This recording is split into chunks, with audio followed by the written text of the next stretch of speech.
Now, this chapter 31, this narrative is tricky. Yahweh said to Moses, "Avenge the people of Israel on the Midianites. Afterward you shall be gathered to your people." Moses has so much to do before he dies. And Moses said to the people, every day he's going to die, but something else is going to be done. Moses said to the people, "Arm men from among you for war, that they may go against Midian." Now, this is the business about some sort of orgiastic rites that had taken place. The Midianites lived down there, but they must have been on the road and encountered Israel, because they certainly weren't living there. And this has gotten all mixed together with the Balaam story. Remember that? Balaam and the Moabites and the Midianites have gotten all mixed together in this story. "Arm men from among you for the war, that you may go against Midian to execute Yahweh's vengeance on Midian. You shall send 1,000 from each or a military, a clan levy, from each of the tribes of Israel to the war." So there were provided out of the clans of Israel a clan from each tribe, 12 clans armed for war. That's how you could read it. "And Moses sent them to the war, 1,000 from each tribe, together with Phinehas the son of Eleazar the priest, with the vessels of the sanctuary and the trumpets for the alarm in his hand," the trumpets of Numbers 10. What's striking here is what's missing. And you should have picked up on it right away if you're reading thoughtfully. What? Deir? No. Joshua.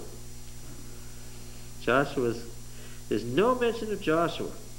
Probably because Moses is displeased at the result of this campaign. And if they had put Joshua in here, it would look like Joshua's first act after being installed as Moses' successor was to screw up. This would not be the way theologically to begin, right? So if Joshua is present, there's no mention of it here. And so the blame is left to Phinehas. They warred against Midian as Yahweh commanded Moses, and slew every male. So far, so good. They slew the kings of Midian with the rest of their slain: Evi, Rechem, Zor, Hur, Reba, and the 5 kings of Midian. And the people of Israel took captive the women of Midian and their little ones. You'll notice that I read that, and it follows as a single sentence. But what had to be inserted? Remember, they have run together the story of the Midianites with the story of the Baal of Peor. Therefore, who did they have to mention? Balaam, who wasn't involved with the Midianites, as far as we know at all from the Balaam book. Balaam's exclusive relationship was to the Moabites. Well, this is editorial license here. We've seen that a number of times. And they also, it's almost an afterthought. They also, it's like in Genesis 1 where it says he made the stars also. They also slew Balaam the son of Beor with the sword. The people of Israel took captive the women of Midian and their little ones, and took as booty all their cattle and their flocks and their goods, all their cities, we might say camps, in the places where they dwelt, all their encampments they burned with fire. And they took all the spoil. I'm not sure that there were any cities in Transjordan at this time, except for a couple. Maybe Heshbon was a city. Took all their spoil and all the booty, both of man and beast. They brought the captives and the booty and the spoil to Moses and to Eleazar the priest, and to the congregation of the people of Israel at the camp on the plains of Moab by the Jordan at Jericho. There's a completed statement too. Moses and Eleazar the priest and all the leaders of the congregation went forth to meet them outside the camp. And Moses was angry with the officers of the army, the commanders of the thousands and the commanders of the hundreds. This is why Joshua isn't mentioned, I'm sure. Who had come from the service of the war. Moses said to them, "Have you let all the women live? Behold, these caused the people of Israel by the counsel of Balaam to act treacherously against Yahweh in the matter of Peor." Now we seem to be thinking of the Moabites. "And so the plague came among the congregation of Yahweh. Now therefore kill every male among the little ones, and kill every woman who has known man by lying with him. But all the young girls who have not known man by lying with him, keep alive for yourselves. and camp outside the camp 7 days. Whoever of you has killed any person, whoever has touched any slain, purify yourselves and your captives on the 3rd day and the 7th day. You shall purify every garment, every article of skin, all work of goat's hair, and every article of wood, right out of the purification manual in Leviticus. Eleazar the priest said to the men of war who had gone to battle, "This is the statute of the law which Yahweh has commanded Moses. Only the gold, the silver, the bronze, iron, tin, and lead, everything that can stand the fire, you shall pass through fire. It shall be clean. Nevertheless, it shall also be purified with the water of impurity." That's the grinding up of the animal. Remember, we put the ashes in the water. "And whatever cannot stand the fire, you shall pass through the water. You must wash your clothes on the 7th day and be clean after we come into the camp." And Yahweh said to Moses, "Take the count of the booty that was taken, both man and beast, you and Eleazar the priest, the heads of the fathers' houses of the congregation, and divide the booty into 2 parts between the warriors who went out to battle and the congregation. And the levy for Yahweh, a tribute from the men of war who went out to battle, 1 out of 500 of the persons and of the oxen, the asses, and the flocks. Take it from their half and give it to Eleazar the priest as an offering to Yahweh. And from the people of Israel's half you shall take 1 drawn out of every 50." Okay? Which is 10 times more. "Of the persons, oxen, asses, and flocks of all the cattle, and give them to the Levites who have charge of the tabernacle of Yahweh." And Moses and Eleazar the priest did as Yahweh commanded Moses. Now the booty remaining of the spoil of the men of war was 675,000 sheep. Now that's a lot of sheep. Gives you some idea of how they confused the numbers. 675,000 sheep. I don't think there are that many sheep in all of Montana.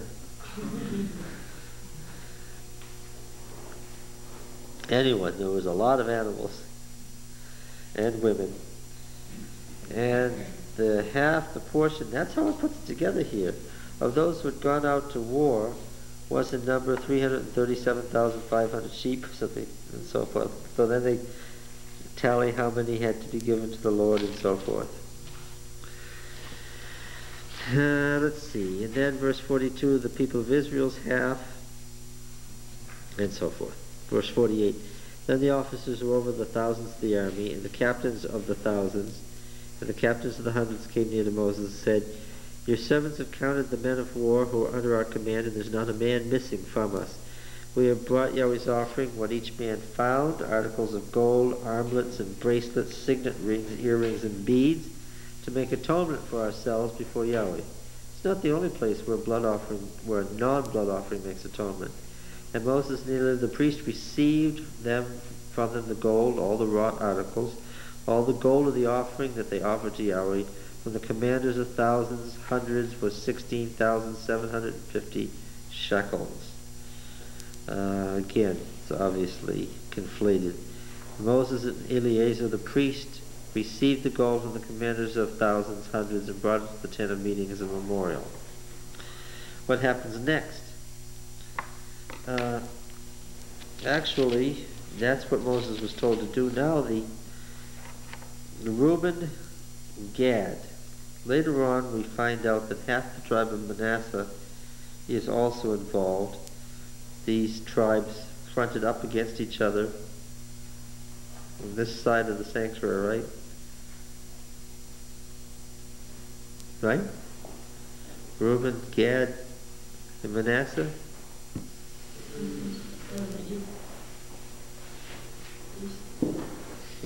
Is that right? Reuben, Gad, Manasseh. And then there's Ephraim and Benjamin.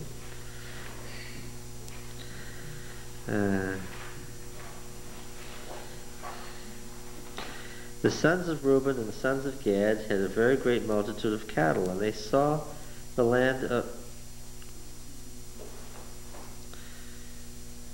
We might say something also about this, that these... Well, we'll come to chapter 33 before we say that. Anyway, the land of Gilead, behold, the place was a place for cattle. It's a high tableland, semi-arid. So the sons of Gad, the sons of Reuben, came to Moses and to Eleazar the priest, to the leaders of the congregation, Uh,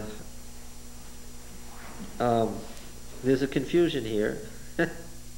And to the leaders of the congregation. The leaders of the congregation are not named Adarath, Dibon, Jazer, Nimrah, Heshbon, Eleala, Sabam, Nebo, and Beon. What are those? Yeah. So make sure your Bible divides it correctly. This is a quote. Mine misdivides it. This is a quote. The land which Yahweh smote before the congregation of Israel is a land for cattle, and your servants have cattle. He said, if we found favor in your sight, let this land be given to your servants for possession. Do not take us across the Jordan. Moses said to the sons of Gad and Reuben, shall your brethren go to war while you sit here? Why will you discourage the heart of the people of Israel from going over to the land which Yahweh has given them? Thus did your fathers, when I sent them from Kadesh Barnea to see the land. For when they went up to the valley of Eshcol, which is what one of the two stories says they did, and saw the land, they discouraged the heart of the people of Israel from going into the land which Yahweh had given them. And Yahweh's anger was kindled on that day, and he swore, saying, surely none of the men who came out of Egypt from 20 years old and upward shall see the land which I swore to give to Abraham, Isaac, and Jacob, because they have not wholly followed me, none except Caleb the son of Jephunneh the Kenizzite. This information is offered elsewhere, and is going to be discussed again in both Joshua and Judges. Caleb was not a Hebrew. That's not true. Caleb was not a descendant of Abraham. He was a Hebrew in the technical sense, because what did Hebrew mean? It meant marauder. Right? Warrior. That's why Abraham the Hebrew. Right? The Hebrews that the Amarna letters keep complaining to the Pharaoh about are invaders. That's why they have the name Hebrews. At any rate, Caleb was from one of the Midianite tribes. Caleb was from one of the Midianite tribes. He was a Midianite, not a descendant of Abraham. Well, that's not... I'm really screwing this up. Why am I backing off again? Because he was an Abrahamite, but not a Jacobite. Thank you. I knew I could get to it eventually. I'm trying to say he wasn't descended from one of the 12 tribes who came from Jacob. I couldn't say he wasn't a descendant of Abraham. Why? Because Midian was one of Abraham's children, right? Anyway. Yes. And Yahweh's anger was kindled against Israel, and he made them wander in the wilderness 40 years until all the generation that had done evil in the sight of Yahweh was consumed. And behold, you have risen in your father's stead a brood of sinful men to increase still more the fierce anger of Yahweh against Israel. For if you turn away from following him, he will again abandon them in the wilderness, and you will destroy all this people. So, that is such a strong no that you would think that that would put an end to the matter, and that would have been it. That would have been a no, a real no. But it says, then they came near to him and said, so they thought it over. They came with a second proposal. What was that? They would send the army with them. We'll send the fighting men from these tribes. We'll go with you. In fact, they'll go at the head. But everyone who is not a fighting man, and the cattle and the families, and will take possession of these cities and pasture lands and stay here. And just the warriors will go across the Jordan. Verse 20, so Moses said to them, if you will do this, if you will take up arms to go before Yahweh for the war, then every armed man of you will pass over the Jordan before Yahweh until he's driven out his enemies from before him, and the land is subdued before Yahweh. Then after that you shall return and be free of obligation to Yahweh and to Israel, and this land shall be your possession before Yahweh. But if you will not do so, behold, you sinned against Yahweh, and be sure your sin will find you out. Famous line, huh? Build your cities, or rebuild your cities, actually is what it means, because they just conquered these cities. Rebuild your cities for your little ones and folds for your sheep, and do what you promised. And the sons of Gad, Reuben, said to Moses, Your servants will do as my Lord commands. Our little ones' wives, flocks, cattle shall remain there in the cities of Gilead. But your servants will pass over, every man who is armed for war, before Yahweh, to battle as my Lord orders. So Moses gave command concerning them to Eleazar the priest and to Joshua the son of Nun, and to the heads of the fathers' houses and the tribes of the people of Israel. And Moses said to them, If the sons of Gad and the sons of Reuben, every man who is armed to battle before Yahweh, will pass with you over the Jordan, and the land shall be subdued before you, then you shall give them the land of Gilead for possession. But if they will not pass over with you armed, they shall have possession among you in the land of Canaan. And the sons of Gad and the sons of Reuben answered, As Yahweh has said to your servants, so we will do. We will pass over armed before Yahweh into the land of Canaan, and the possession of our inheritance shall remain with us beyond the Jordan. And Moses gave to them the sons of Gad and the sons of Reuben, and to the half-tribe of Manasseh, which just sort of wanders into the narrative without warning, the son of Joseph. It's very odd.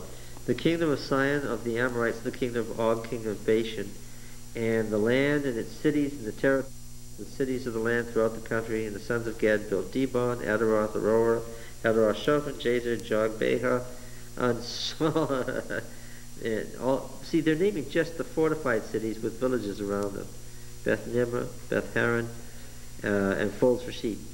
And the sons of Reuben built Heshbon, Elealeh, Kiriathaim, Nebo, Baal-meon, and Sibmah, and they gave other names to the cities which they built.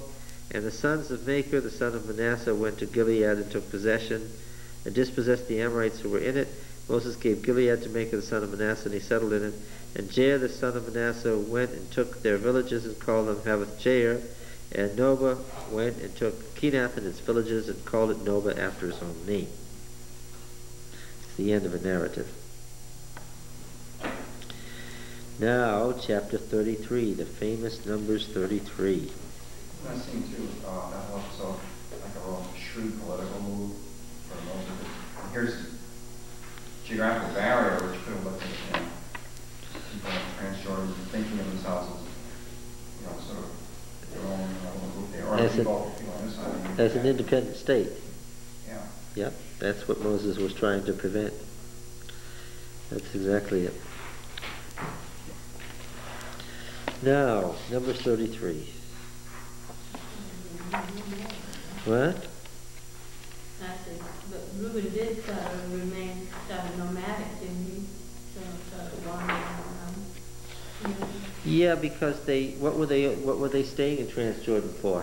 What was their purpose? It's a nomadic life. You can count the cities that they had on one hand in all of Transjordan. It wasn't a settled area, it was a nomad area. And that's the life they wanted. Because going over the Jordan, they were kind of held up in the high places. They didn't have any good land when they went over. It was heavily forested. They needed an open land. Canaan was forested at the time. You had to get far enough away from the coast that there wasn't enough water to have a lot of forest. And that high tableland in Transjordan was what they wanted. Mm-hmm. These guys, when it talks about cities too on this side of the Jordan, they're probably only talking about those semi-permanent camps that the Bedouins still go from place to place. Yeah. They're sort of some structures, but they're only like storage depots and ovens. Yeah. And then they kind of go from... Things you could use to camp, not things that you used if you were living in a city. But they did dig ditches and stuff around them to fortify them. Mm-hmm. Much like the camp of Israel. Yeah. Now, let's say something about, before we read this, let's say something about this. This is the famous itinerary about which there is so much argument. Numbers 33 is, as you can imagine, a scholar's gold mine. Here are all these places known and unknown. And every scholar wants to straighten it out and figure out what it's all about. Let me just read a couple of paragraphs. I'm reading from Aharoni, Land of the Bible.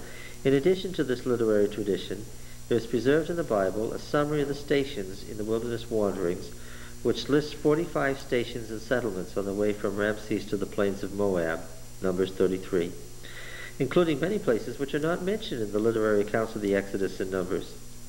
Opinions are divided as to whether this list is based on ancient sources or whether it is nothing but a sort of itinerary of desert roads from the kingdom period. But at any rate, it's clear that this is the most complete geographical list of the southern desert. The first 5 names are taken from the stories of the Exodus from Egypt, and after mention of the sea, the Reed Sea, you pass 3 stations, you come to the Reed Sea.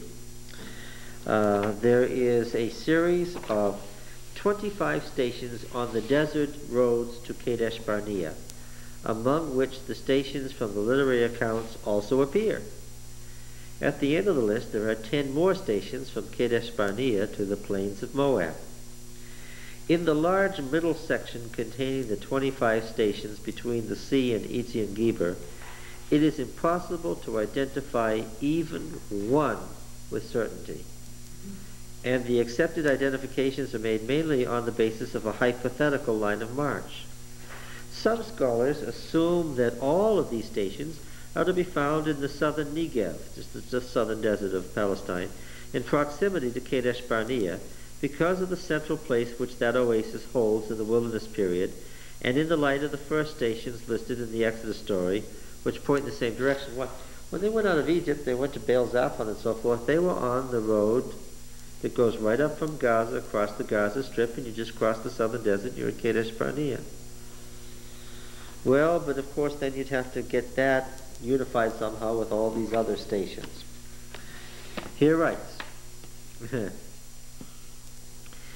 in conformity with this, these scholars seek Mount Sinai in the same region and have suggested Jebel Khalel about 22 miles west of Kadesh Barnea. Against this, there are weighty considerations which tend to support the assumption that these stations were in a wider area extending even to the southern part of the Sinai Peninsula, where Mount Sinai should also be located. These are the main arguments. 1. Not one of these stations appears again in the Bible. So if these were places around the southern desert of Judah, where Judah and Simeon were, what would you expect? Yeah, as you go on through the Old Testament, you'd run into these place names again. So he's making a very serious point here that they never appear again. Either in various stories or in geographical lists. This applies as well to the large Negev list of King Shishak, where it was permissible to expect the presence of part of these names if they were located in the Negev. Number 2. Mount Sinai is known by 2 synonymous designations, Mount Horeb and Mount Paran, and with reference to them it is clear from the Bible that they are located in the southern Sinai. Mount Horeb is far from Kadesh Barnea. Okay? Deuteronomy 1, 2, and 19, and 1 Kings 19:8. And Paran is evidently the general name for the southern deserts today called the Sinai Peninsula. The wilderness of Paran does not appear in the list under discussion, in which other portions of the wilderness are listed, apparently because there was no place for such a general name in such a detailed list. It is not compulsory to seek Mount Paran in the vicinity of Kadesh Barnea, because the wilderness of Zin, in which Kadesh Barnea is located, is part of that great expanse known as the wilderness of Paran. Eilat, too, was on the border of the wilderness of Paran, according to Genesis 14:6. El Paran on the borders of the wilderness, that is, Eilat, which borders on the Paran desert. In spite of the fact that the wilderness of Paran is not mentioned in the summary of Numbers 33, it does appear several times in the stories under discussion, in contrast to the wilderness of Sinai, which is referred to only in connection with events around Mount Sinai itself. The wilderness of Paran is also mentioned in connection with other events on the Sinai Peninsula. For instance, in the story of Hagar's flight with Ishmael, Genesis 21:21, in the escape of Hadad, king of Edom, from David, 1 Kings 11:18, and in David's fleeing from Saul, 1 Samuel 25:1. Paran also is mentioned in the verse summarizing the sphere of Moses' activities at the beginning of Deuteronomy 1:1. The main oasis in the south of the Sinai Peninsula, Pharan, evidently preserves the ancient name Paran. You remember that P is the same as what? Yeah. F. So Pharan is Paran. It's just the Arabic name for it. It is known from the Byzantine period and from Ptolemaios in the form of Paran, and a tell has been found there with remains from the Iron Age, about the 7th century BC, which continue up to the Arab period without any noticeable gap. Although the alternation of the names Sinai and Horeb raises a problem, it is clear that already in the biblical period they sought the mountain of God in the southern Sinai Peninsula among the lofty granite mountains in the vicinity of Pharan. Okay, well, that's interesting that it should have survived for so long. Now, point number 3. One of these station names of the 25 is apparently possible to identify. Jotbatha, the second station before Etzion Geber. There is a Taba 7 miles south of Eilat on the western shore of the Gulf of Aqaba. In other words, this is the Gulf of Aqaba right here. As you go down here, you will come to a place just 7 miles south that is this place. Now, the point he's making there is that if the only one you can identify is down here and not up there, which direction is the list leading? The list is leading south. Yeah. So it's headed toward the south, not over there. Okay. Now this is a big argument. So this is an important thing here. It is true that the identification of these stations and of Mount Sinai in the southern part of the Sinai Peninsula does seem at first glance to contradict the beginning of the journey from Egypt, which is in the northern Nile Delta on the road to Kadesh Barnea. They really got lost, didn't they? Well, they turned around and went, they were almost to the border of Canaan. They were almost in Gaza when they turned back and went south into the Sinai wilderness. Okay, now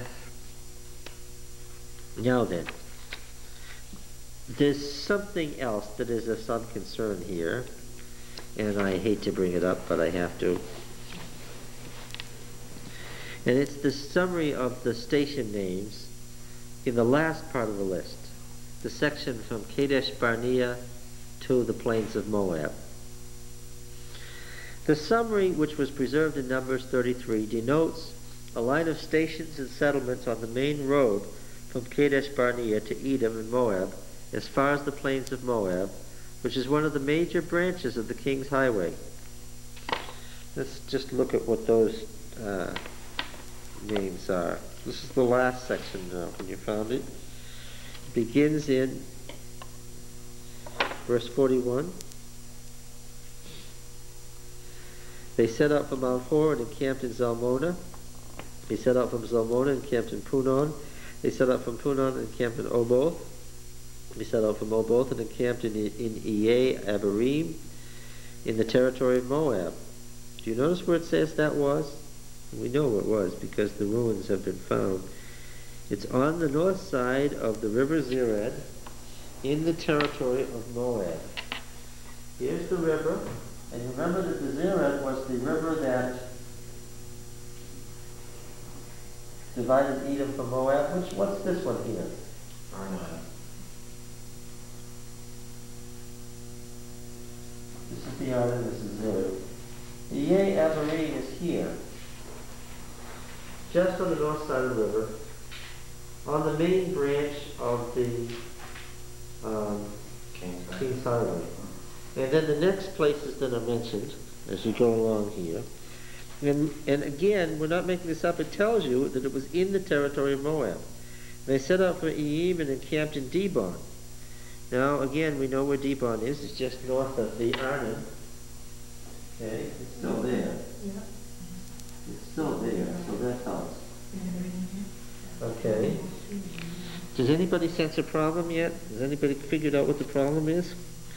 They set out from Debod and camped in Almona Diblathaim. They set out from Almona Diblathaim and camped in the mountains of Abarim in front of Nebo. Well, of course, as you know, Mount Nebo is right here.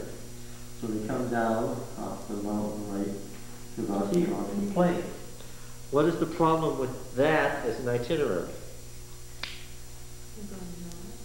Well, that's not a problem. They should be going north.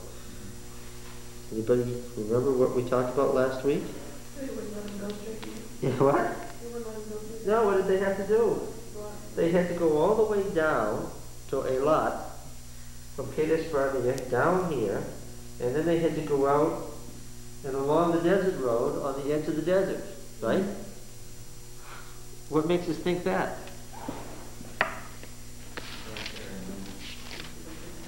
They were denied, they couldn't go over. Yes. Yes. Where does it say that?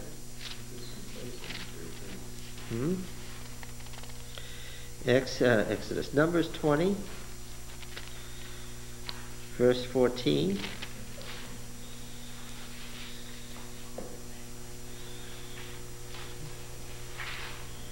Right, that's where they were told to go around Edom. And you remember that those stories had to do with the tradition of Moses' tent. They were Mushite stories. But the itinerary here doesn't have any such memory in it. What does it think? It thinks that Israel came north to Kadesh, and once they got there, what did they do? They went straight across the way of the Arabah. This is the way of the Arabah. The Arabah meaning the river, according to this. And went right up the King's Highway, right? Right. Now, unfortunately, they did one or the other. You don't think they might have headed across over once they got past Edom? Well, but if they went across the way of the Arabah, and they crossed these places in Mount Hor in the territory of Edom, and they went up the highway, as it says they did, to Ea and Dibon, they were on a road. And it's the road that goes right through the heart of Edom. You think they could go down through Elam and up and over and then cut over after they I'll show you some pictures of this territory. Yeah, what's the area between those two roads? He was cut off. Range after range of mountains with drop-offs of 2,000 or 3,000 feet. Serious country to cover up.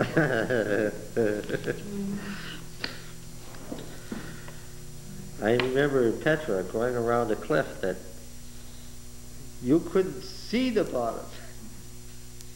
There just was no evidence that there was a bottom, just thin air. It's really a thrill. Yeah, no, it's not. They followed those highways because those highways went through passes. There are, nevertheless, several caravan trails that do cross between those two roads. It's not something you would take 6,000 or 7,000 people over. I think that something else is possible.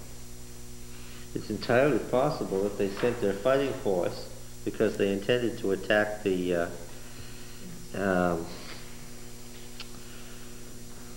we don't know what tribe they were. They're just called Ammonites,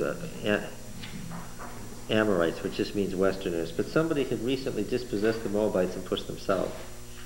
And Israel's fighting force attacked them. And it's perfectly possible that they took the women, the children, the flocks, the herds, and the main body of the people out along the wilderness for protection and sent the fighting force straight north along the King's Highway, despite what the Edomites said. Or even as a diversion. Yeah, so it's possible, but it doesn't tell us that. That's the problem. There's a way to explain it, but if you explain it, it's extra biblical. What you have is two different stories. And what to make of it is... We've never had that before. No, this is unusual. Yeah, okay. All right. Does everybody understand what the issue is? Well, there's a story, in what chapter is that? Numbers 20. It says explicitly that they left Kadesh, they wanted to go this way. The Edomites told Moses, forget it, you're not coming to. Send us an armed force to the border. And so Israel went south.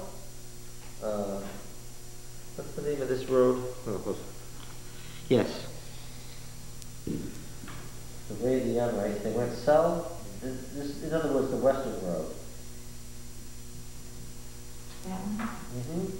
And they went down to Alla, they got to the ocean, right to the sea, and they went north, and they took the road out along the Arabian desert, rather than be in the territory of Edom and Moab. And this itinerary says that they did go straight across the way to the Arabah, and went straight up the King's Highway, straight to the heart of Edom and Moab. Okay.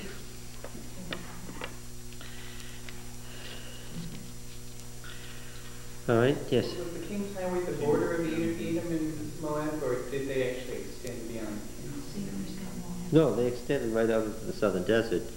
Edom and Moab weren't settled territories at this time either. The archaeological evidence shows that they were mostly just wanderers, nomads themselves. Yeah. As I say, there's hardly any cities on this side that could be identified. That's why there are only 5 way stations between Kadesh Barnea and the plains of Moab. It's because there weren't any cities. Yeah.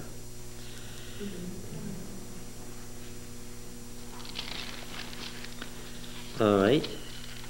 But it also explains, I mean, you could, especially if you sent this big mass of people slowly out over the fortress road, and at the same time the armed men went zipping up the King's Highway. The Edomites and Moabites might have been completely unprepared to deal with them, and might have been more than just a little apprehensive about trying to stop a gang of guys who were obviously intent on doing what they'd been asked not to do. Yes, especially if what you were watching was the main body of the people. Yeah. And you could see clearly that they were moving out into the desert and were going around your territory ever so slowly. The discovery that the armed force had passed through your territory would probably be something that you'd let pass, since they obviously weren't intending to settle in your territory. And actually, what Israel did was did the Moabites a big favor, because they dispossessed Sion and the Amorites, the Western marauders. We don't know who. Somebody from the desert who had recently dispossessed Moab north of the Arnon. Of course, Israel helped itself to that territory. But they weren't marauders, which would be a benefit to the Moabites. And that's why the territory north of the Arnon remained in contention between Moab and Israel for the next 500 years or so. Moab said, that's my territory. Israel said, but I conquered it.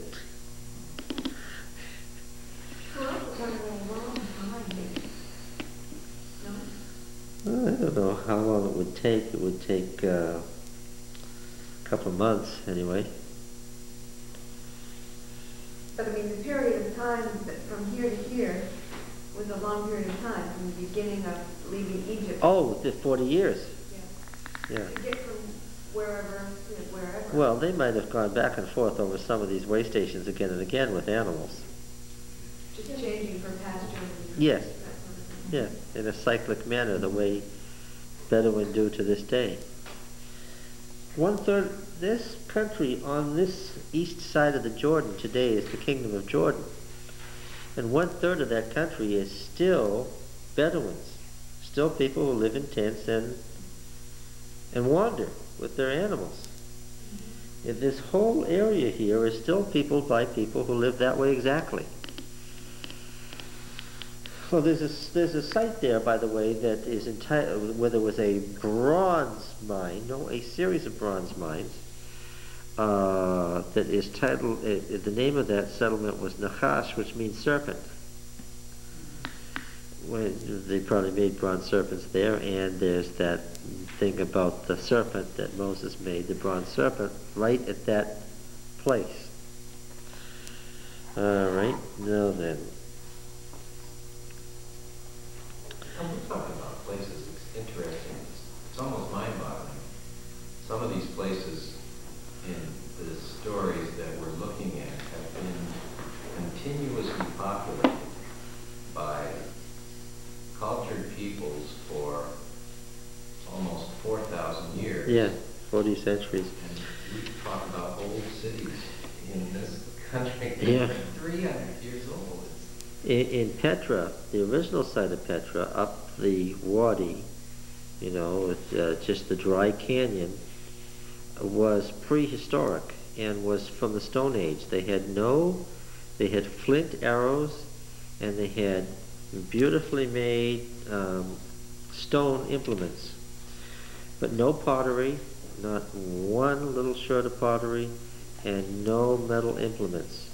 Round houses with breaks in the base, just like you see in Europe, with little spaces where you could put the stalks of reeds that you could bend over, because there was enough water in the river then for there to be reeds. Now that was before Stone Age. Now that's 3000 BC, and you could see their stone ovens and so forth. Now we're talking about a place that folks have been living there for 40 centuries.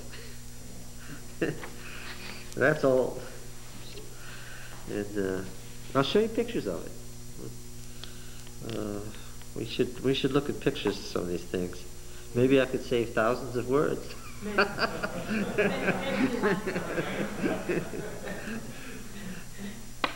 All right. January 11th, huh? Yeah, January 11th. We'll do some pictures. There'll be a way of easing back into this. Verse 50. And Yahweh said to Moses in the plains of Moab by the Jordan at Jericho, say to the people of Israel, when you pass over the Jordan, you almost get the impression he's not dead yet. Say to the people of Israel, when you pass over the Jordan into the land of Canaan, then you shall drive out all their inhabitants of the land before you, and destroy all their figured stones, destroy all their molten images, and demolish all their high places. And you shall take possession of the land and settle in it, for I have given the land for you to possess. You shall inherit the land by lot, according to your families. To a large tribe you shall give a large inheritance, and to a small tribe you shall give a small inheritance. Wherever the lot falls to any man, that shall be his. According to the tribes of your fathers you shall inherit. But if you do not drive out the inhabitants of the land from before you, then those of them whom you let remain shall be as pricks in your eyes and thorns in your sides, and they shall trouble you in the land where you dwell. And here's a statement pregnant with theology. And I will do to you as I thought to do to them. Now the Deuteronomist is going to make a big deal of that sentence. All right. Because what is it saying that he's doing to them?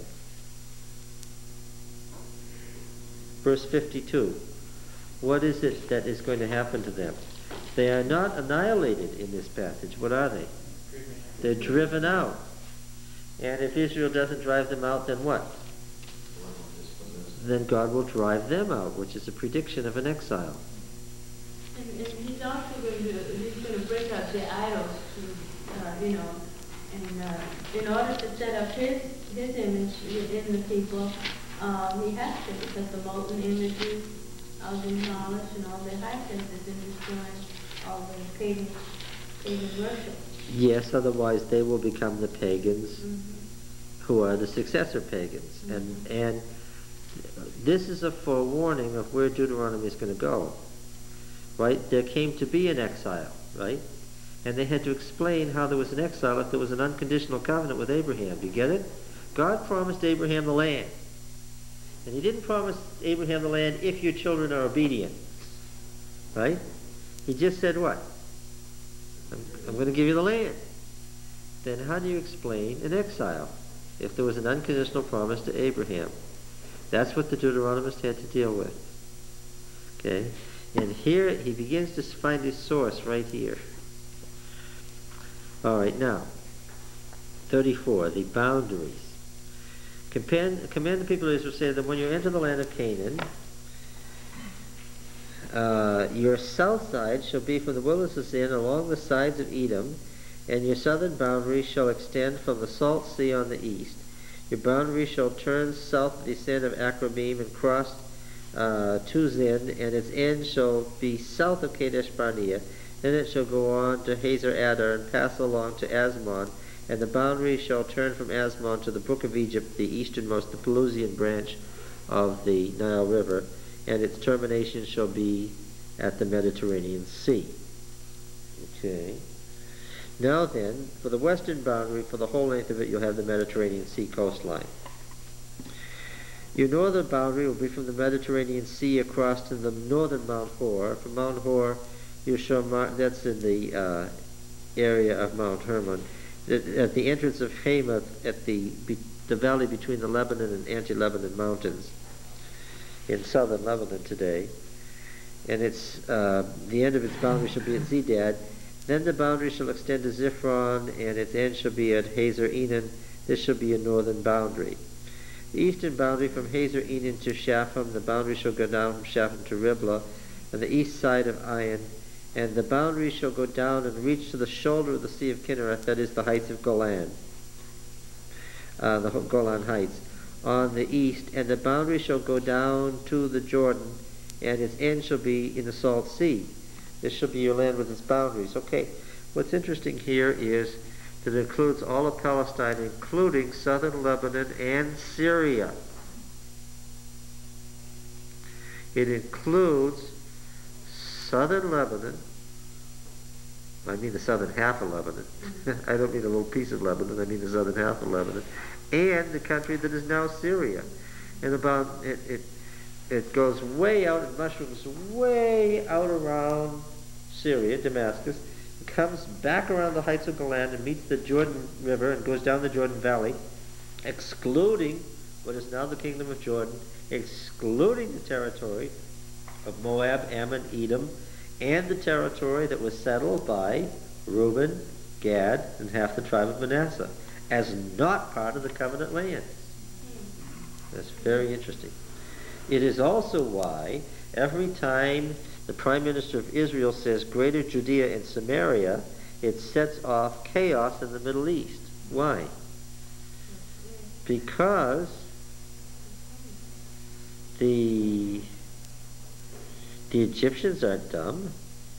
They see that includes all the northern Sinai Peninsula, all of Gaza, to the Nile.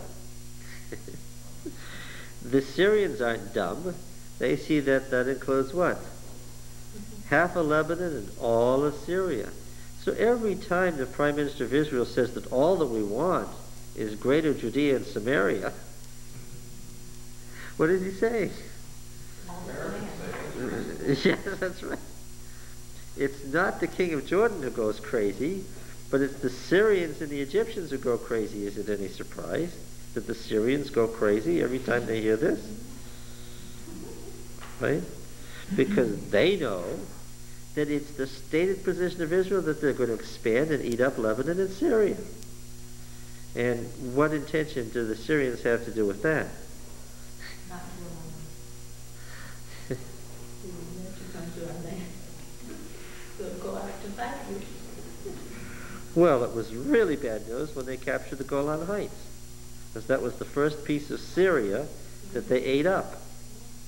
And then they expanded the northern border to include this demilitarized district between Israel and Lebanon, which was just 40 more miles of...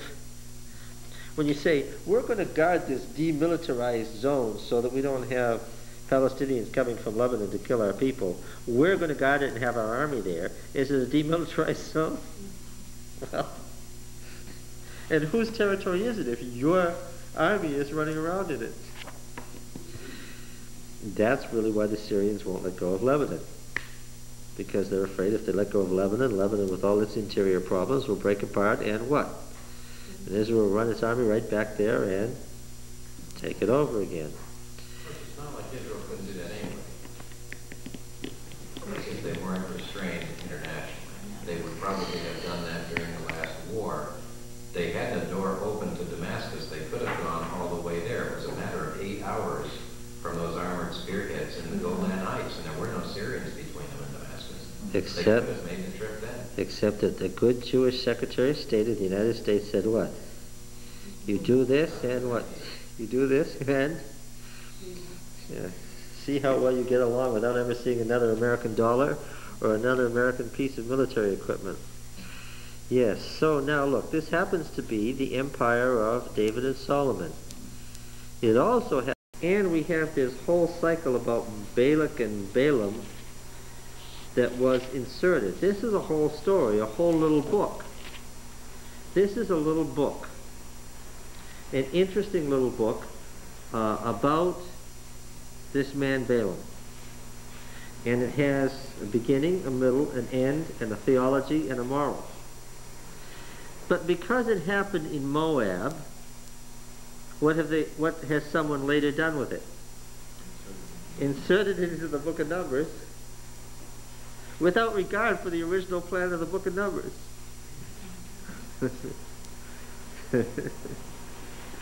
Is that all right?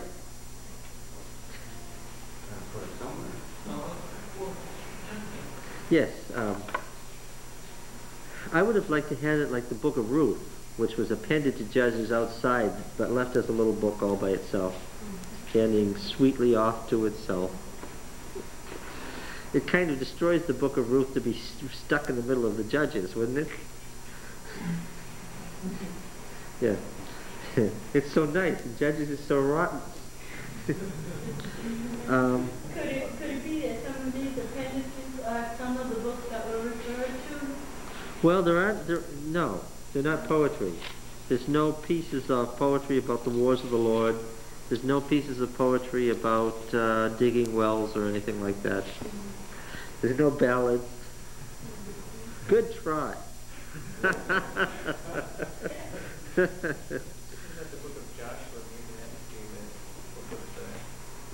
The book of the wars of the Lord?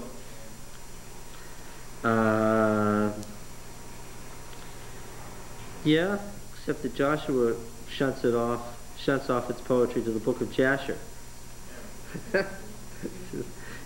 It gets its poetry from the book of Jasher. And we don't know that that's a different book or what, but anyway, it's got its extra biblical thing there too. All right, so we come to a natural conclusion. Now, of course, following our policy, we won't let Balaam slide. We'll read the book of Balaam all the way through, and we'll read about Zelophehad's daughters, and we'll even read Numbers 33. Now, this chapter 31, this narrative is tricky. Yahweh said to Moses, "Avenge the people of Israel on the Midianites. Afterward you shall be gathered to your people." Moses has so much to do before he dies. And Moses said to the people, every day he's going to die, but something else has got to be done. Moses said to the people, "Arm men from among you for war, that they may go against Midian." Now, this is the business about some sort of orgiastic rites that had taken place. The Midianites lived down there, but they must have been on the road and encountered Israel, because they certainly weren't living there. And this has gotten all mixed together with the Balaam story. Remember that? Balaam and the Moabites and the Midianites have gotten all mixed together in this story. "Arm men from among you for the war, that you may go against Midian to execute Yahweh's vengeance on Midian. You shall send 1,000 from each warring military, a clan levy, from each of the tribes of Israel to the war." So there were provided out of the clans of Israel a clan from each tribe, 12 clans armed for war. That's how you could read it. "And Moses sent them to the war, 1,000 from each tribe, together with Phinehas the son of Eleazar the priest, with the vessels of the sanctuary and the trumpets for the alarm in his hand," the trumpets of Numbers 10. What's striking here is what's missing. And you should have picked up on it right away if you're reading thoughtfully. What? The ark? No. Joshua. There's no mention of Joshua. Probably because Moses is displeased at the result of this campaign. And if they had put Joshua in here, it would look like Joshua's first act after being installed as Moses' successor was to screw up. This would not be the way theologically to begin, right? So if Joshua is present, there's no mention of it here. And so the blame is left to Phinehas. They warred against Midian as Yahweh commanded Moses and slew every male. So far, so good. They slew the kings of Midian with the rest of their slain, Evi, Rechem, Zor, Hor, Reba, and the 5 kings of Midian. And the people of Israel took captive the women of Midian and their little ones. You'll notice that I read that, and it follows as a single sentence. But what had to be inserted? Remember, they have run together the story of the Midianites with the story of the Baal of Peor. Therefore, who did they have to mention?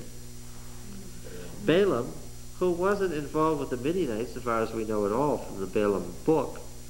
Balaam's exclusive relationship was to the Moabites.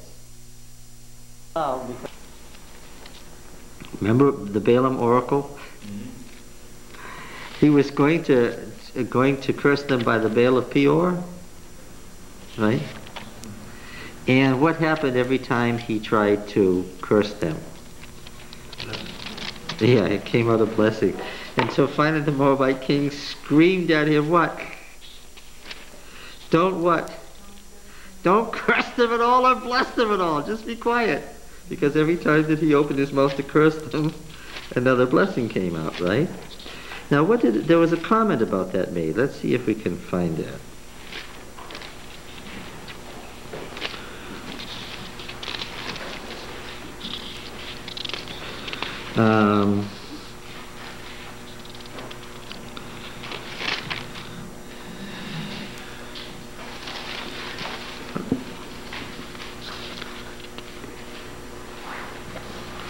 In the 22 of what chapter? Numbers 22, yes. Now that's where it begins. But what was his explanation when the king asked him, why did you bless them and instead of cursing them? Yes. It's in this second blessing. And this is the answer to the king, because the king is so furious with Balaam for blessing Israel instead of cursing them. And it's chapter 23 and verse 18. Balaam took up his discourse and said, Rise, Balak, and hear. Hearken to me, O son of Zippor. Who is he speaking to? He is speaking to the king of Moab who has hired him. And the king the king is very upset. Read chapter 23 verse 11 just above. And Balak said to Balaam, What have you done to me? I took you to curse my enemies, and behold, you've done nothing but bless them. And he answered, Must I not take heed to speak what Yahweh puts in my mouth? And then Balak takes him to another cult place to bring about the curses, and this is what he says, and he's speaking to the king as a defense for having blessed them. Rise, Balak, and hear. Hearken to me, O son of Zippor. There's a perfect parallel couplet. Rise, hearken, Balak, son of Zippor. Okay. God is not man that he should lie, or a son of man that he should repent. Has he not said, and will he not do it? Or has he spoken, and will he not fulfill it? Behold, I received a command to bless. He has blessed. I cannot revoke it. He has not beheld misfortune in Jacob, nor has he seen trouble in Israel. Yahweh their God is with them, and the shout of a king is among them. God brings them out of Egypt, They have, as it were, the horns of a wild ox. For there is no enchantment against Jacob. There is no divination against Israel. What does it say? That's his key defense. What? There's no sorcery or divination. There's no enchantment against Jacob, no divination against Israel.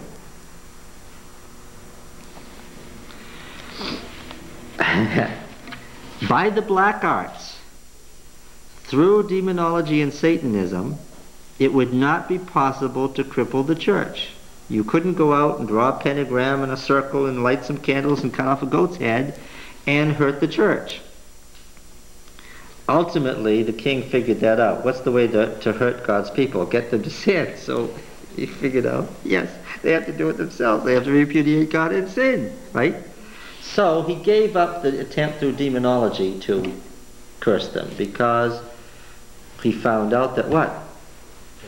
Demonology could not stop Israel. Now, what kind of a people was this where the black arts didn't work against them? Why did the black arts not work against them? Because Yahweh what? Was with them. No, not that Yahweh was with them, but what? He had control of the demons. That's what no ancient religion believed. So that it was not two independent powers, good and evil, struggling against each other. It was what? There's not great monsters in the underworld independent of Yahweh. What? Genesis 1. The great monsters what? Were made by God. This, of course, led to all sorts of theological questions that are still with us today.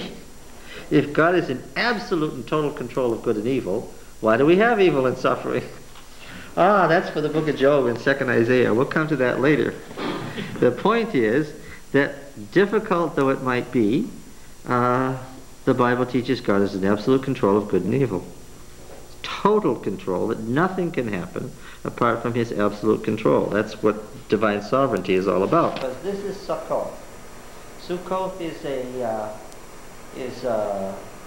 still a village, and that's the Mound the Tel, or hill in Arabic. That was excavated. This is Deir Alla.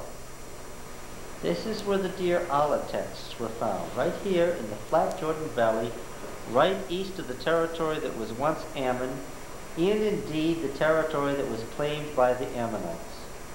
And what was discovered here is very interesting. The Deir Alla texts. A quick-thinking worker happened to notice that the plaster he was breaking up had writing on it. And he said, oh, the plaster has writing on it.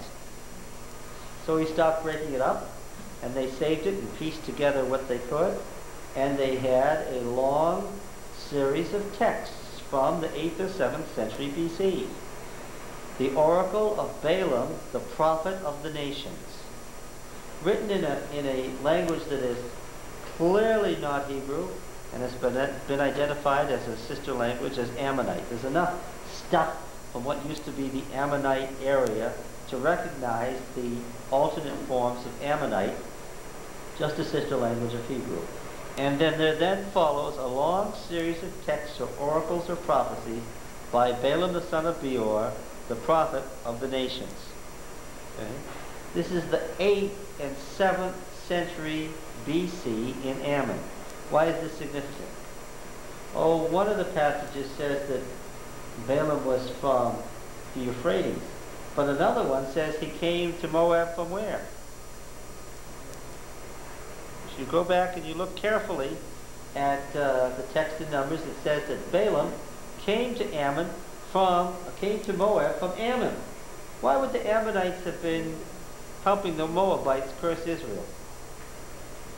Israel was moving north in Transjordania. It moved through Edom, and now it was on the borders of Moab, and where was it going to head next? To Ammon. They leagued together, and this Ammonite prophet made oracles, and these oracles are related to those that we find in the book of Numbers. The Deir Alla text. You can find in the Biblical Archaeologist 1990, I think, the whole translation of the Deir Alla text. You can read the whole oracles of Balaam that were found here in what was probably Balaam's home city, Sukkot.